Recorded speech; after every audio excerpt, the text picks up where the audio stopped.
The Self-Publishing Show is sponsored by Pro Writing Aid. Pro Writing Aid has been my go-to tool for revising and refining my writing since my first book. Built by writers for writers, it's more than just a grammar and spell checker. Pro Writing Aid helps you enhance your story's pacing, plot, characters, settings, and more. It can even provide on-demand developmental feedback on your entire manuscript with its new manuscript analysis and virtual beta reader tools. Get ahead of the competition by heading to prowritingaid.com and sign up for free using the code IWC15 for a 15% discount off annual subscriptions. Publishing is changing. No more gatekeepers. No more barriers. No one standing between you and your readers. This is the Self-Publishing Show. There's never been a better time to be a writer. Hey, it's the Self-Publishing Show. I am James Blatch. Hi, I'm Cissy Mecca. We've had a busy day, me and you, Cissy, haven't we? We have. Did you even get to eat? I did, yeah. I had a supermarket curry, which doesn't sound as nice as it actually is. Quite nice. You know, we're big on curry in the UK. It's like our national dish. It's second best to an actual takeaways. You get these supermarket easy ones you just put in the microwave. You know, you've got to do that every now and again. Although really, I should have home cooked food because I'm going away for 4 days. I'm going to be eating out for 4 days. So yes, we have a lot to get through in this podcast. We are going to be talking about leveraging AI to do your analysis of marketing and particularly advertising analysis, and you've done some work with the BookBub data, and it's been fascinating, and it's sort of quicker and easier to do than you think, but the results are incredibly insightful, and it's going to change everything for us. So we're going to talk about that in a bit of detail in a while. We have a couple of things to mention before then. First of all, I'm going to say that our sponsors, the lovely people at Pro Writing Aid, which is a service I use all the time. You're a PWA user as well, I think, are you? Should I admit that I haven't? You're not PWA? Wow, there are sponsors, Cissy, you need to be using. I know. I have never written a book without PWA. I've never written a book. You talk about it all the time. I met them. They were there last year, at the show, and I haven't, but I will. Well, listen. Here's the fun thing. Now's the time to sign up because there's a spring sale on, and you can get 25% off yearly premium plans and premium pro plan. That's hard to say. Premium pro plans, and a discount on story credit. So the big whizzy thing they've done the last couple of years is this critique, which our friend Nathan talks about as well. I know he uses them. And beta readers, sort of virtual beta readers services, are really fantastic services. So I'm a big PWA fan, not just because they sponsor us. I have always been a fan of the service. So the sale is on at the moment, 25% off in the spring sale. I think it runs until the 13th of April, on top of my head. There'll be a link in the show notes, but you can go to pwa.com, prowritingaid.com, I should say. Sounds like a good time for me to start to check them out. You should check them out, absolutely. And I should also say that there is an AI translations webinar coming up on the 8th of April. So is there going to be another show between now and the 8th of April? Probably not, actually.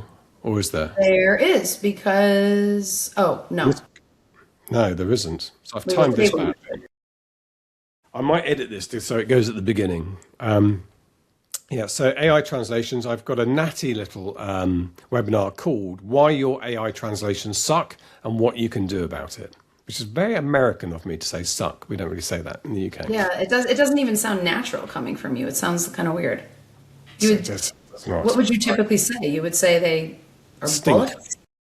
Why they stink? Did you say bollocks? What did you say? Yeah. That's, you would say. It's not as bad as not using Oxford comma, but yeah. So anyway, why your AI translations suck and what you can do about it. That I'm going to go through the process that I use to build the course, but you can do this yourself if you want. I mean, it's a bit of an ask, but it will show you the principle that we came to over 9 months of working out how to get your book translated so that it reads natively in the other language, which is a far cry from the kind of single pass efforts that you get from a lot of the services. So you can sign up to that webinar if you go to learnselfpublishing.com/translations webinar. all one word. Well, I'll probably put the hyphen in there as well, either way. So learnselfpublishing.com/translations webinar. Look, we're also going to talk about, just because it's such a big topic at the moment and it's been rumbling on, we mentioned last week, we did last week's episode on the Hachette fallout of Hachette declaring that a book was AI, some way or other, and cancelling it rather publicly. And there were a couple of other AI things happened that we talked about last week. Oh yes, that was a different thing on London Book Fair, but the AI stuff goes on. Now, my social media feed, I think probably every fifth post is somebody talking about this subject of AI writing, what should happen to it. And I have everything from the very bog standard, I had one yesterday, very bog standard, female author it was on this occasion, saying AI is not writing, it's an abomination and it should not be mixed in with human writers. That's my position on AI. Which is quite a common view, and there'll be people listening to this who have that view. But there's also people talking from a fairly intelligent point of view. Not to say that's not an intelligent view, but people who know a lot about AI, who say, by the way, it is impossible to tell what's AI and what's not AI. And I'm sorry, it's nonsense for somebody to read a few paragraphs and say, oh, that's obviously AI. It's a bit like people looking at cover images in the 90s and saying that's obviously photoshopped, thinking they could tell. So I think that hopefully we are coming to the view now that detection is impossible to one degree or another, that there'll be traditionally published books by all the majors coming out this year that will have some AI writing in it, and there's nothing they can do about it. That is the truth of the position. They will not know unless the author tells them. We don't know exactly what the author in the Hachette case said to them. Maybe she did admit something more than she did publicly. Bearing that in mind, Cissy Mecca. Yes. I realise I'm talking a lot here. Bearing that in mind, that there is no way, getting a sticker saying it's been through a check and it said 100% human, it's fairly meaningless, isn't it? And the technology is changing so quickly. And we had this conversation last week. You came up with the rule of three, but the other example very similar to that people are talking about is it was the best of times, it was the worst of times. Apparently, if you use a phrase like that, X or X, if X, then Y, then it's AI written. But that's one of the writing rules that we learned from the greats like Dickens, and that's why we use them and put them in our books. And so it is impossible. So I think, and this is going to sound controversial, I can't talk on this subject without being controversial. Here we go. Buckle up. Here we go. But yeah, put your seatbelt on. We are going to get to a position, I predict, where use AI in your writing, don't use AI in your writing. Nobody has to accuse anyone else of doing it because we won't know, although that won't stop them doing it. The only thing that matters is, does the reader read the book? Does the reader read the book? Is the reader reading the book? And does the reader enjoy the book? Doesn't really matter how it gets created. Now, I know people will say, but it's not a human creation, and they'll thump the chest. Well, I've seen some people who write with AI, and it's actually quite a lot of storytelling, and, depending on how you do it, there's some authors may just press a button and spew out some stuff from some generic stuff from AI and publish that. Other authors may spend a month curating the prompts and working through the line edits and everything before they upload it. There's a variation between those. So I think there can be human effort that goes into an AI written book. But I think the only sensible way in the end is, if readers want to read a book, then that's fine. It doesn't matter how it gets created. And if they don't want to read a book, then it's not a very good book, whether it's written by human or AI. And I think this will work for all of us, because honestly, I think where we are at the moment, the more humanity goes into a book, the more it's going to be read, the more successful it's likely to be. There'll be exceptions, but generally speaking, that will be the case. The more machine it is, the more AI, so the person who puts very little human work into it and just spews out stuff, that book's not going to be very successful. It's not going to engage with readers, and it won't be as successful. And there'll be somewhere in between, which works for us as humans, right? So we always have that edge, although there's a cost benefit in terms of the time. But I think that can only be the outcome from here. That's the logical conclusion of where we're going. Once you accept, you cannot tell if a book has AI in it. James, I, That's all I definitely can tell that you don't live and work in romance landia because, and I agree with what you said, but you started by mentioning that, we're kind of coming to terms with this, or this is, we're deciding this. We are definitely not deciding this is the case in the romance world. When you mention having lots of things come through your feed about AI, I do as well, but the vitriol in what I see on a day-to-day basis about AI and AI writing in the romance world, coming from some authors, but a lot of readers, is just mind-boggling. And I'm determined, I think, that you want to get me canceled, because every time we talk about this, I think, how do I Well, hang on. We should make clear. I know you and your writing very well. You do not use AI in any way, shape, or form in your writing. You are a human writer. I know that. We should be crystal clear about that. If anyone's coming for Cissy, they're going to have to come through me first. Yes, I love it. Yes, and that is absolutely true. But I do use it. And I probably, am putting myself out there a little bit, but I use it, as you know, and a lot of back end things for my business. I use it I was using it today to but brainstorm for Black Sails, which is my, next medieval release. That's not until even writing it until the summer, but I wanted to start kind of thinking it through. And so, yeah, there are a lot of back end things that I do with it as well. And when I say canceled, I'm kind of teasing-ish. But I do think it's a different discussion in the romance world. I'm not sure why that is, but I definitely don't think we're there yet. There was, I think I might have sent it to you, Harlequin, for instance, announced in, I think, Publishers Weekly, this AI-generated microdramas where they're going to be, did I send that to you? Where they're kind of little videos. I don't think you sent it to me, but I saw somebody tweeting it or posting on TikTok saying, well, that didn't take long. Like that, the traditional publishing industry didn't hold out that long against AI. Yes. And I mean, and this is a kind of a different animal altogether. It's a whole different kind of medium, but the response to it, and I don't know why I did this. I was probably bored one night and thought, well, let's just really get into the trenches here. And I went on to Threads.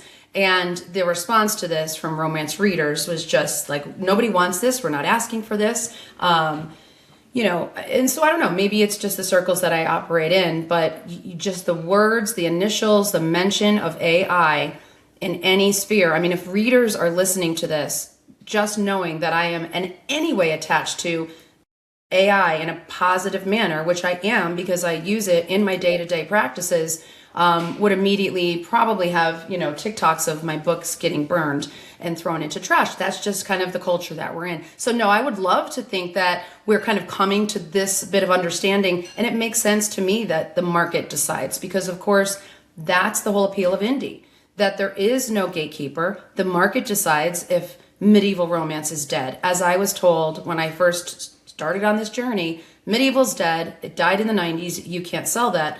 That's what I was told. Well, the market decided it's not and gave me this entire incredible career. That's one of the benefits of what we do. And I think the market will decide.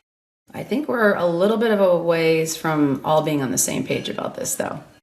Yeah, I suppose I think when I hear about people throwing vitriol in the face of AI, absolutely disgusted with it and say there's no place for it.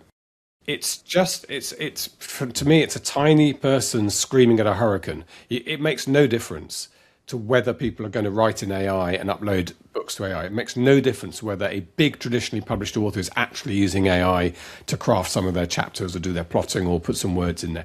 All of that is happening. All of that is happening now, and there's going to be more of it in the future, not less of it. So nothing you say, you may stamp your feet about it and say, I don't want it, but it makes no difference to what's happening.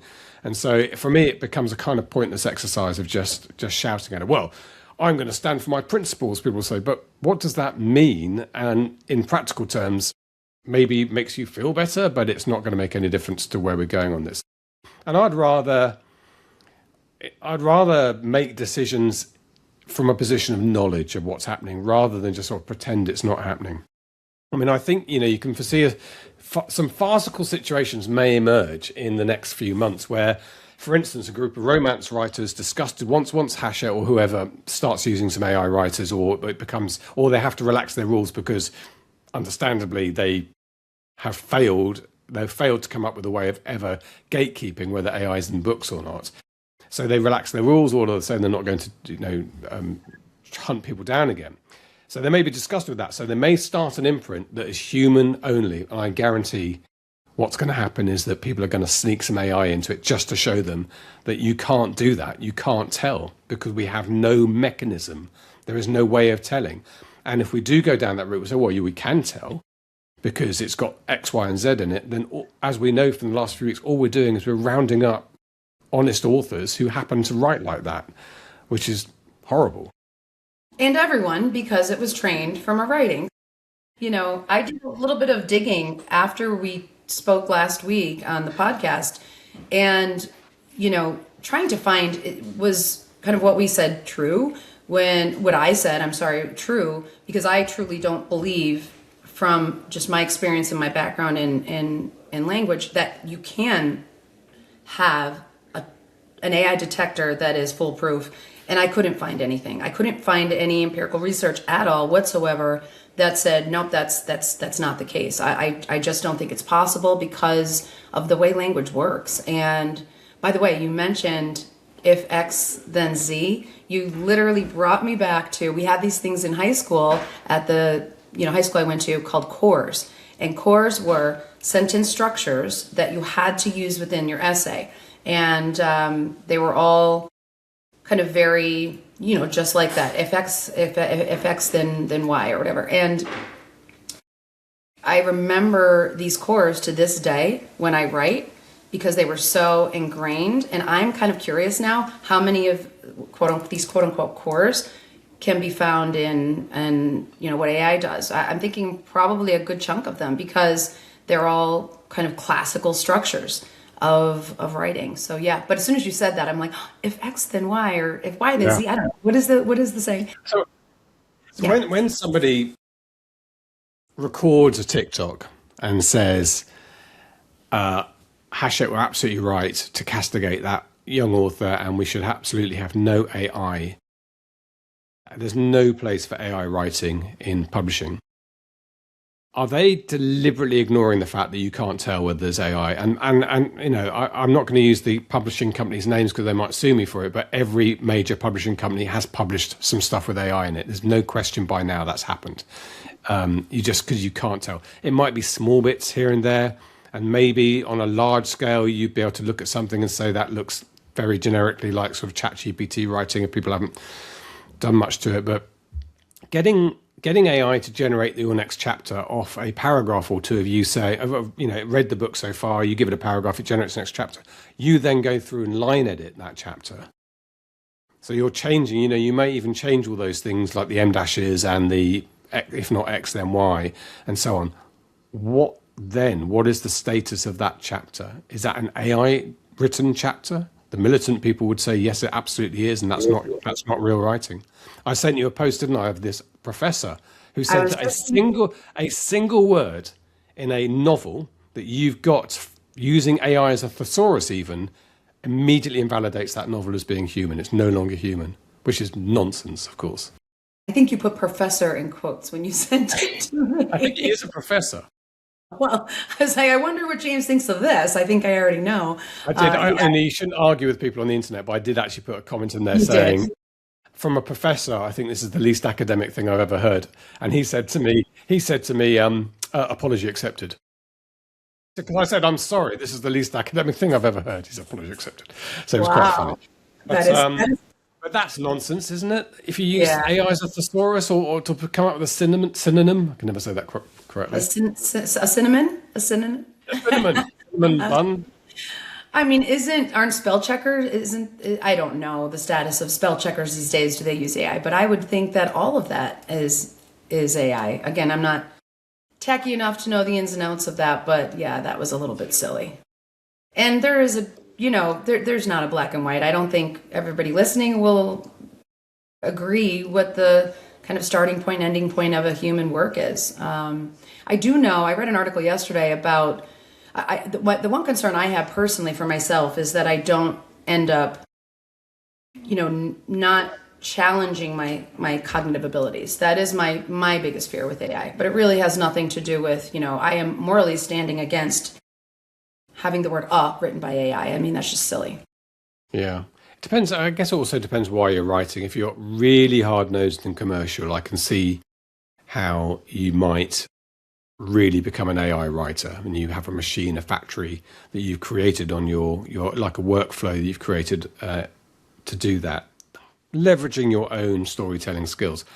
But this morning, I sat down and wrote the latest chapter in my book, and I bloody love that bit in the morning when I'm writing. It's an absolute pleasure. I hate if someone said to me, "You can't do that anymore. We're going to get AI to do it." That would be, I wouldn't be a writer. I wouldn't want to write. So I think that's most of us, actually. We don't want to write with AI. I absolutely will use it for almost everything else. In fact, I have to say, I haven't particularly enjoyed using AI for plotting. I don't find it particularly good for that. It's interesting that some people do. But I absolutely love it. And we're going to talk about using AI for our data analysis, which is 100% its wheelhouse, in a moment. But the writing I always want to do myself. But I don't know why I'm so relaxed about people who do write. I've got friends who are really nervous about what it's going to do for their careers. But I guess I've been in technology in the past. I've seen these revolutions come along and everyone gets hand wrung about it. And then in a few years' time, it doesn't matter. That's the cycle we're on.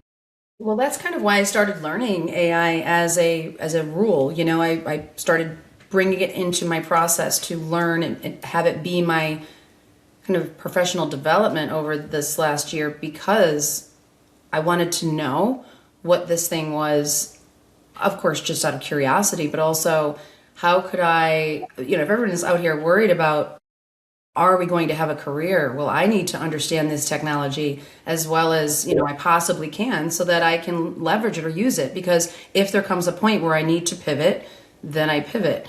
But I pivot in the same direction as everyone else. So yeah, I don't know what the future holds, but I'm not maybe as nervous as I should be either about it replacing. I think my job would be different. I wouldn't enjoy it as much if I wasn't an actual writer. There comes a point where AI replaced all writing. I don't think that will happen. But if it did, stamping my feet, like, as you said before, pretending it's not there isn't going to help either. So yeah, that's really why I wanted to learn about it. And I'm so glad I did, because now I, jump onto the computer. First thing I do, Pedro's gone. I'm so sorry, but Claude is my new man these days. And I ask Claude what's going on for the day. And it's just so great that it can connect to the calendar. It connects to, I have a thing called the Mecha log. So I do a kind of a handoff doc at the end of every day. What did we talk about? I do manually put that onto the log. I find that it can do that, but I just do it simpler and better.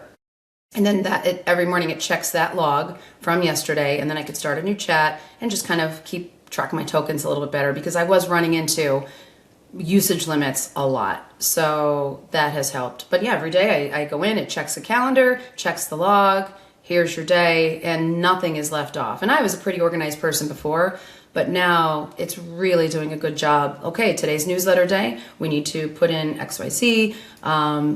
It's a great assistant. It really is. Okay. So I was thinking as you were talking about that. So my last word on the subject, and we're going to talk about our subject. My last word today on the subject. I think maybe the reason I'm more relaxed than maybe I should be. I'm relaxed about this is because AI can mimic humans, but it isn't human. The human brain is fantastically complicated, and AI is not even within a percentage of the complexity of our brains, but it can mimic it. Which means without very, very careful shepherding and very, very careful use, it's going to be generic, fairly banal writing that's only going to appeal to a few people. But with more and more human input, you spend more and more time with it, garbage in, garbage out and all that, you can get something using AI that is going to appeal to some readers. By which point, for me, you've put enough work and effort in to be a writer alongside me. Now, I know that will upset some people, but I think there's a work ethic as a kind of work balance here. The more you put in, if you're using AI as a tool, using your storytelling, your line editing skills, all the rest of it, you've put enough effort in and it's taken you enough time that is leveling the playing field a little bit to someone who's purely human writing, which will always, I really hope actually, will be better. I mean, if it won't be better, if AI is really going to climb up to human intelligence level, then that is a different ballpark. And I guess that's the fear that some people have, but I don't believe that's going to happen. Well, if that happens, aren't we living in a world where, we don't need jobs and it's replaced everything and it's like a whole different ballgame anyway? And then it works out that humankind is a parasite and needs to go. Is that a TV show or something? Or a movie that I have? There's been many TV shows and quite a few video games. Yes. Anyway, we're going to go to the moon tomorrow. Well, the Artemis is supposed to launch tomorrow as we're recording this on the 1st of April. But I don't know. So maybe we'll go and live there. I was like, where is he going with that? What I'm just thinking about getting, if AI is going to kill everyone on Earth, we better find somewhere to live. But there's not much. Well, it's not like we're being doom and gloom here for these poor listeners, James. That's sort of fairly. We'll find another planet to live on, potentially. Let's talk about using AI positively in our business careers as authors to get stuff done, because I don't think I've been doing this enough recently. And I run a few ads accounts. So one of them is Hello Books. I run the ads account for Hello Books, where we build the reader list. It's a constant building exercise. It's been going on for years. BookBub still build their list. Written Word Media build their list. Hello Books, I'm responsible for the Facebook ads for that. So they're quite complicated. They're long running with a single purpose, which is adding a reader who's going to download our books and we send them out to the list in the future. And I go in, and actually what I have to do is I have to go into the database where all the emails are. I have to set up a lot of filters to get down to, have they come from Facebook? Have they come from which campaign in Facebook? And then I go through, did they open? I have to do this one after another. Did they open an email recently? Have they ever opened an email? Are they engaged? So in the end, I end up with a spreadsheet where I fill in all this, all manually. There's no other way around it. I have to fill in all these details to go back for the last 14 days to say that campaign took on that number of email addresses. So 100 email addresses, 20 of them were invalid. 80 of them went through. Of those 80, 10 have opened an email. And so the £100 you spent on that has actually cost you like £9 per email address that's actually opened an email. So that's not a particularly efficient campaign, but you can't see that unless you work all those stats out. And the only figure that really matters is how much are you paying for an engaged reader, someone who's going to remain on the list and open books. It doesn't matter if they just join the list and don't open the emails. That's not going to help you. So I downloaded the data off Facebook, and I downloaded the raw emails with all their open data in, and I put it in a folder in Claude Co-work, and I said, these are the problems I have, and I need to make decisions about how to run the Facebook ads. And oh my God, Cissy, in seconds, it gave me a PDF report on what I was doing wrong, and what I'd missed, which campaign was. I mean, one of the campaigns I thought was doing okay was costing us nearly £10 per useful email address once it got through to the engagement level, going back over the last year.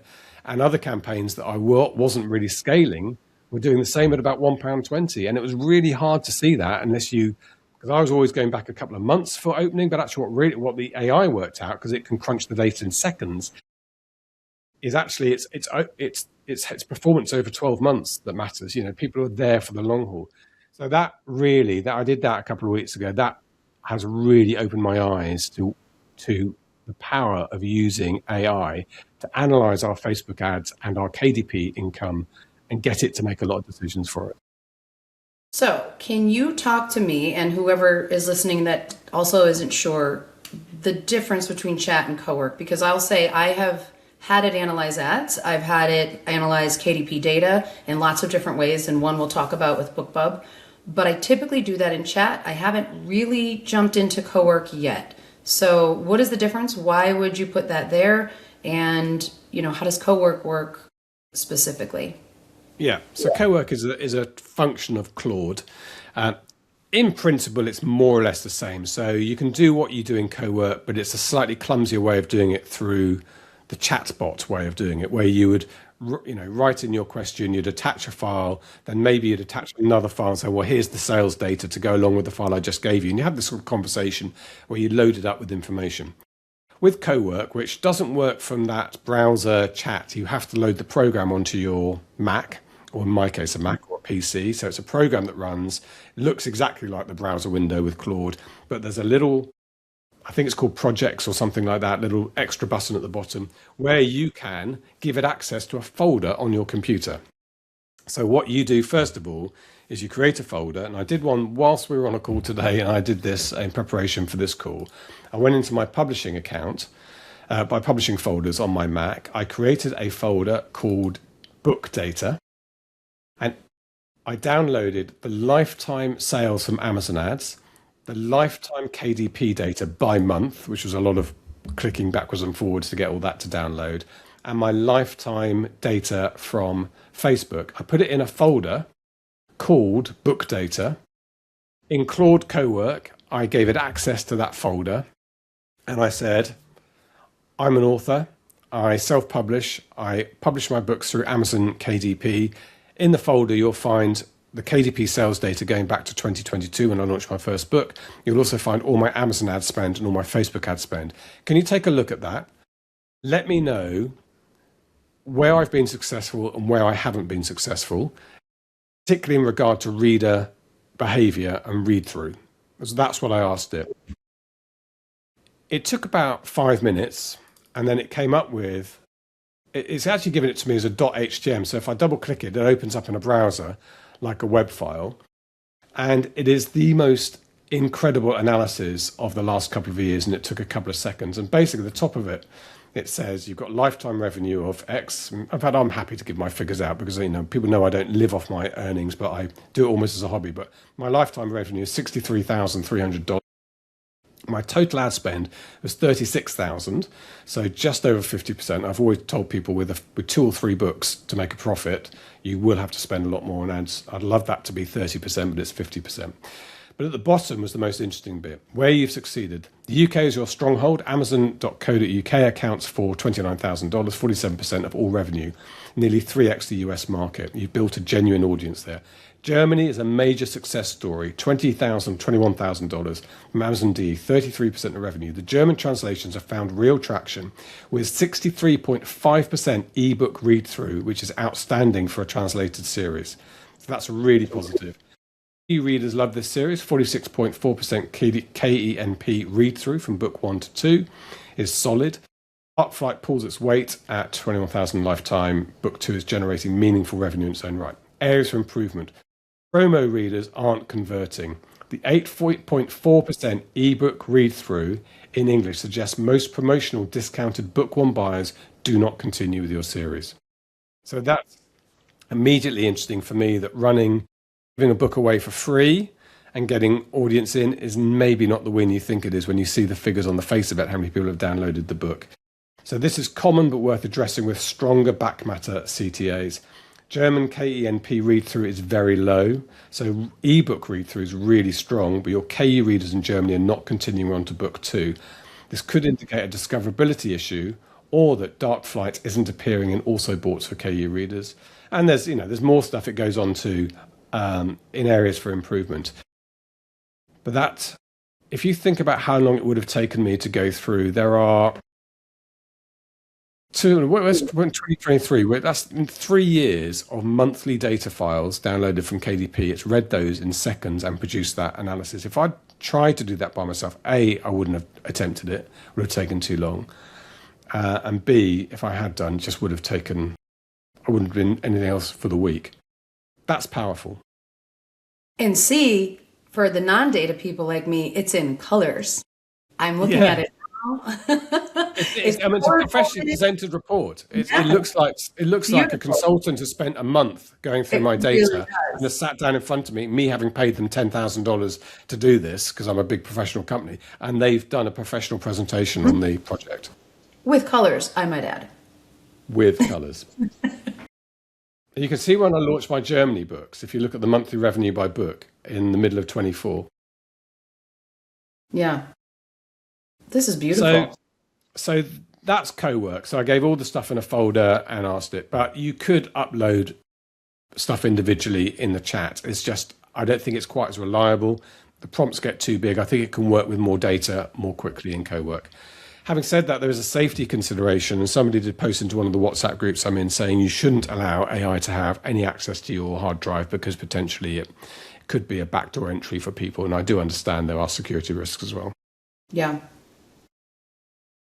This is really, really interesting. And I want to give it a try because I've done similar things, but in the chat. And I do have the Mac download here with Claude, and I see Co-work, but I was never really sure how to use that. So I'm gonna have to test it out. I did something similar, but I did it in the chat. So I'm wondering if I can get that nice color-coded report if I go ahead and put this into Co-work. But one of the things I did this week was I was looking at running a BookBub. So I have 3 pen names, and I get a lot of BookBubs, but I also apply for a lot of BookBubs. As soon as I get denied, I apply. I kind of do it like it's my part-time job. And so the next BookBub was up for Cecilia, which is my medieval. And I thought, you know what? I usually just pick a book based on what data I know and based on, I don't know, whatever, how I'm feeling and how the mood swings and things like that. So that's not an idiom, is it? Mood swings? What is that supposed to be? How the wind blows? How my mood changes? How the moment takes you? I don't know. I don't know. See? Oh, man, words. So what I did was I didn't realize that you can even do this. In BookBub, I knew you could filter, but when you filter through to say, I wanted to look at BookBub deals I already ran, because I thought rather than just kind of picking a book based on what I know, let's do this the right way, the data-driven way. And so I filtered through all of the BookBubs I've ever had from 2017 on. And at the bottom, it says download CSV, which I never really noticed before because, as you know, I'm not a data girl. So if I ever downloaded that CSV, it would have just sat on my computer. So I downloaded the CSV of every BookBub I've run on Cecilia. And then I downloaded my KDP data, which, I'm thinking about Co-work now. I've had to download and use that KDP lifetime data in multiple ways in different times. So maybe having that one folder, that might be another benefit too, because instead of having a new chat with that data there again, I could just say, hey, here's the folder with the data, But anyway, I downloaded those 2 things and I said, I'm looking at running a BookBub for Cecilia. I would like you to, basically analyze all of the BookBubs that I've had. I wanted it to pretty much figure out what BookBub should I run based on what's worked over the years. And what's great is that it honestly looked at, I've done some of this data. When I say I mean my husband. I've given it to him and said, hey, listen, I ran a BookBub.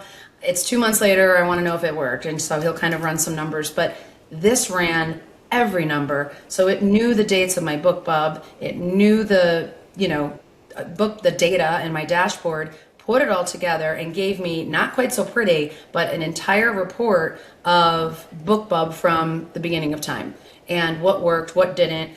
It said things, well, unfortunately, it said that there's this is a news flash, by the way. I have a big self-publishing show news flash. BookBub has dramatically decreased in effectiveness.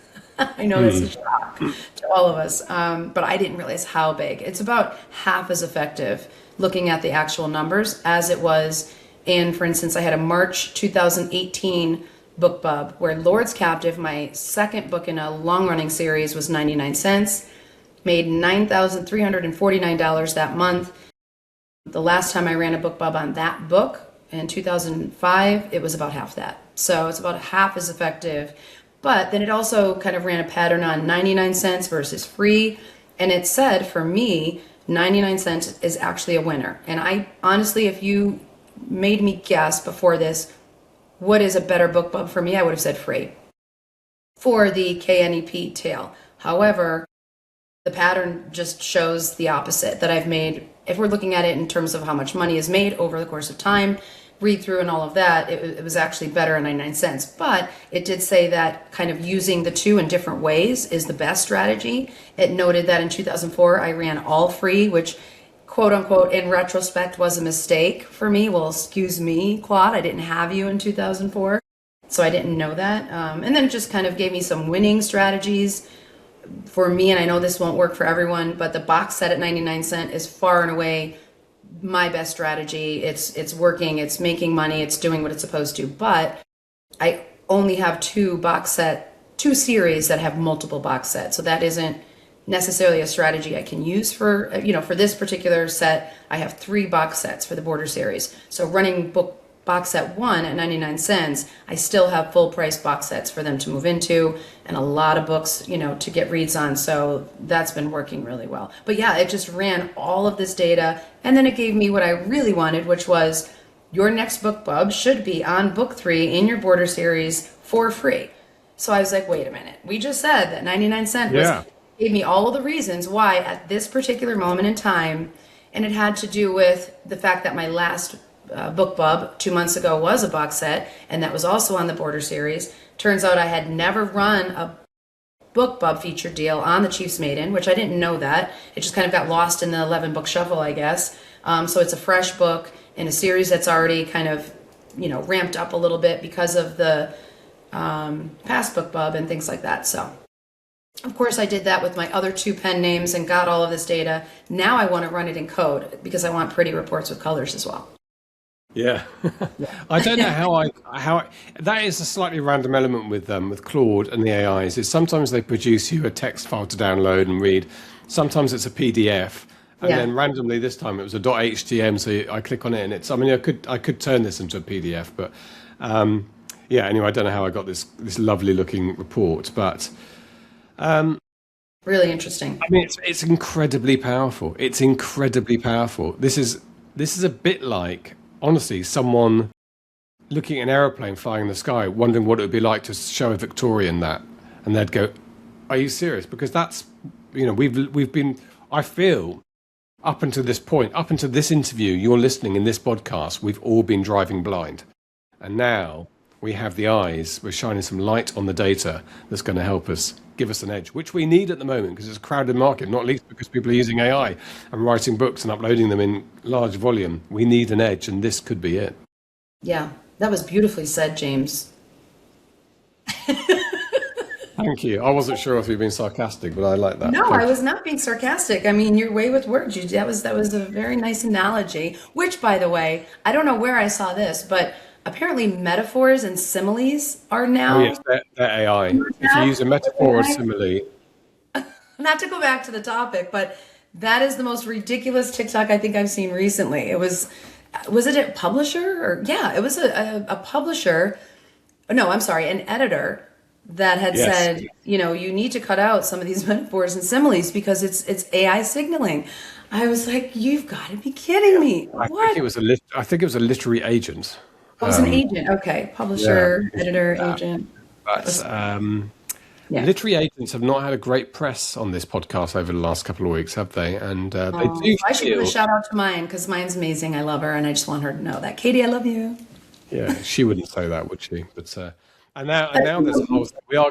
This is the same subject, I suppose. What did you say? She wouldn't say that she loves me. What? No, she would say that. What she wouldn't say is don't use a metaphor because people think you're AI. That's what I meant by that. All right. People are now pretty upset that they have to modify their writing because of AI. Particularly people who are really anti-AI and really militant. I feel for them, thinking, "Oh my God, do I now have to stop writing in the way that I want to write in case somebody thinks I'm AI?" Which which is why the Hachette decision was so ridiculous. I can't see any redeeming features in that decision. It's an unsustainable long-term position to take, which was fairly obvious. And by the way, the New York Times had a hand in this as well. The New York Times put that article up without too much questioning about anything. And then people have started pointing out, they found an old article in a column the New York Times did not that long ago, which is, they say, has all the hallmarks of being AI generated. And so, I know that the newspaper would say, well, we weren't talking about us. I don't know. But which is to get back to square one, why I think in the end, use AI, don't use AI, make your decision about it, but don't trample on other people's decisions. And in the end, the only measure that we can possibly use, the only one that's going to survive this process is whether readers want to read stuff or not. and we're in their hands. Maybe that's what people are scared of. They're scared that readers will prefer AI. I don't think they will.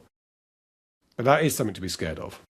Yeah. I guess. I mean, like I said, we both love being writers. So that's not where we personally want to go. But do we get to decide that? I don't think we do. I think the readers will decide. But one thing I will say, in terms of, and I feel really bad about the whole M-dash thing is,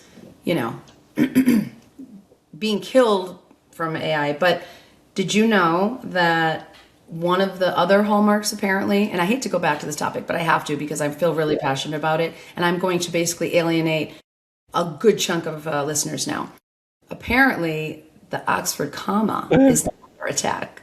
Yay! Because the Oxford comma is an AI signaler, or obviously, if there's an Oxford comma, it's AI. But I think I might be one of the only 3 people on the planet who is not a fan, and that was in an author group. They were saying, and now the Oxford comma, and I was like, finally, yes, it's going down. Well, so I know you and Lucy talk about the Oxford comma quite a lot, or you did a couple of years ago, and I didn't get a good education, so I didn't know what the Oxford comma was, except when you explained it to me, I realized I love it. I use it all the time. I love the Oxford comma. Everybody does. Do remember my mum or someone saying to me, you never put a comma after and or but or something, or I can't remember what the rules were, but so many rules. Now I do that all the time. Anyway. Yeah, I just went on to piss off a lot of people, I'm just telling you. I don't remember you saying this isn't really a thing over here. I said, well, there's t-shirts over. And I think Lucy actually wore a t-shirt one time when she found out I was not Team Oxford comma. So I need a t-shirt of my own. I'm going to have to do that. There has to be at least one person listening who's on my side. Do you think? I think it's a generational thing. There'll be someone quite old, although I'm quite old and I use it. But then I'm a rebel. So, Yes, you are, James. Listen, we need to be nice to each other, and if anything I've said in particular has made you very upset about your future and scared for things, just try and rationalize it and respond in a polite, constructive way and have the debate. Shine a light on the areas. Don't keep things in the dark by turning your back on them or asking people not to say things. We don't want to go down that route. I know most people are very, very able to have that conversation, but not everybody is. I don't want to really be at home to another storm on this, but I think we should be able to talk about it. There's another metaphor. You're filled with them today. I mean, just flowing out of me. I am AI. Oh my God! I should cut myself if I bleed. Oh dear. Yes. Okay. Look, that's it. Now, I should also say, from a podcast point of view, that we are ultimately, I'm going to have to stop uploading this to the old Indie Writers Club podcast channel at some point. So if you're listening, if you get your podcast from IWC, and a few hundred of you still do, you need to go and find the Self-Publishing Show and subscribe to that one, because that is the only place this podcast is going to be in the future. So the Indie Writers Club is a community which I've built, which is where if you want to join it, you take your writing career to the next level a little bit. We have a community on Discord where we discuss stuff every day. We have live Q&As once a month. It operates through a Patreon support system. So if you go to learnselfpublishing.com/support, you'll get taken to that Patreon if you want to join that. And you're first to get notice of our live writing retreats, which we do, which Cissy is going to come along to this year in June. And you also get discounts on Learn Self-Publishing courses and stuff like that. I wish I was coming to Taco Tuesday with you. I feel like I really could do with that. It's Tapas Tuesday. Oh, Tapas Tuesday. I thought it was Taco Tuesday. Oh, no, it's Tapas Tuesday. Siri, when I invited my sister-in-law, she's turning on now. It literally translated it to Topless Tuesday. So I invited my sister-in-law to Topless Tuesday. I'll come to that as well. Wait, what? I said Tapas Tuesday. Yeah, there's a place that is about a half hour away, and they have the most amazing tapas on Tuesday. And so some of the girls we're gonna go up and. Is there a topless tapas place somewhere? Not topless at all. Just some picky foods. Well, I don't like tapas, so I'm out. No, because you don't share food. Well, I don't share food. Tapas is what happens when you go for a tapas meal is you sit around this big table, you see some nice stuff on the menu, but you don't get to order it because somebody always says, well, we're going to get X, Y, and Z and we'll share everything. And the one nice thing you want, like the pork belly or something, is at the other end of the table and never gets past you. And I just, we had this every night in Seville a couple of years ago. And Ricardo said, we're going to this wonderful tapas place on the last night. I said, can we, for the love of God, please go to a restaurant where I can order the food that I'm going to eat? Please. How do you really feel about tapas, James? Yeah, tapas. It's so just finally on this subject, tapas should be, you're on your way home from work, you go into a bar, you have a drink at the bar, and a couple of little nibbles are put in front of you. They're not enough to spoil your tea, but a nice, delicate little flavours, a little art form in their own right, and then you go out for dinner. That's what tapas is. The idea of a tapas restaurant, you go out for your dinner. Sorry, that's worse than an Oxford comma in my book. Oh, so now you don't want to come tonight, is what you're saying. If it was Taco Tuesday, I'd be all there. No, I'm going to go and pack because I'm going to Ibiza tomorrow, where there's probably going to be tapas restaurants everywhere. Look at you. Well, have a safe flight and enjoy the warmth. I'm imagining it's nice and toasty. Yeah, it's going to be about 20 degrees, which I guess is low 70s, maybe something like that. Very nice. Enjoy. I think nice, yeah. Yeah, enjoy. Good. Well, I've enjoyed ranting. I do apologise if you're all wound up on your running machine or out on your walk anywhere. Tripped over a few things and I spat and bile at the microphone, but I'll try I hope you feel good, James, and you're got it all off your chest now. So I feel a little bit wound up now. I think I need to have a drink. We should do that. We should have a little drinky show. We are definitely going to have a drink. I feel I should have a drink now, but I couldn't find any beer in the fridge, which is disappointing. Maybe next time. Next time we will definitely have a drunk podcast at some point. Let's do that. We could be like Anderson Cooper. Once a year, he does he what is it for New Year's? He gets drunk? Yeah, right. Anderson and I forget the guy he does it with, and they get drunk every year, and the network lets them, and it's like the most watched New Year's newscast. Yeah. You've never seen that? You've never seen Anderson Cooper drunk? I know who Cooper is, but I've never seen that. Yeah. What we could do, we could be the drunk indies. What could possibly go wrong? Having me that I was going to bring us down to the gutter. All right, listen, we'll see you next week. Okay, ciao. This is the Self-Publishing Show. There's never been a better time to be a writer. The Self-Publishing Show is sponsored by Pro Writing Aid. Built by writers for writers. Pro Writing Aid doesn't just check spelling and grammar, it helps you enhance your story's pacing, plot, characters, settings, and more. Now it can provide even on-demand developmental feedback for your entire manuscript with its manuscript analysis and virtual beta reader tools. Give your writing a competitive advantage by heading to prowritingaid.com. Sign up for free and use the code IWC15 for a 15% discount off annual subscriptions.